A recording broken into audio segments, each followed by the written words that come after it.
maam Batoor Sey mooy Baye Moussa Sorong sax nelaw na taayal Dakar dëkkoon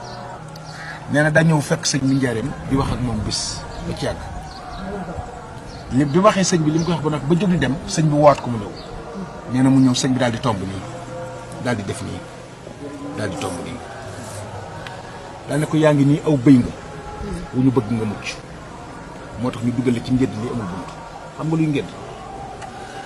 xamul luy ngédd mooy ay xar boo demee ci àll ba fa ñuy def xar yi dañ koy làkk ba mu wër ñu dugal leen ci waaw ñun waaw moo tax mu ne maam Batoor jigéen la mu ne ko yaa ngi nii aw bëy nga wu ñu bëgg nga mucc moo tax ñu dugal la ci ngédd li amul bunt xam nga lu sëñ bi tudde ngédd li mooy jigéen ci biir kër sëyam fi muy sëy mooy ngédd lu amul bunt sëñ bi ne ko waaye loolu doy ñu jël si sàmm bi teg ci biti mooy borom kër bi nga xam ne moo war di génn di wuti di indi sëñ bi ne ko boo tëbul sa ngédd lii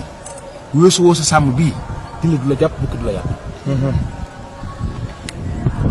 xam nga yaa ngi nii aw bëy nga wu ñu bëgg nga mucc moo tax ñu dugal la ci ngédd lii amul bunt waaye loolu doy ñu jël si sàmm bii teg ci biti mu ne ko boo tëbul sa ngédd lii tëb xam nga ngédd dañ koy tëb weesu woo sa sàmm bii tili du la jàpp bukki du la yàpp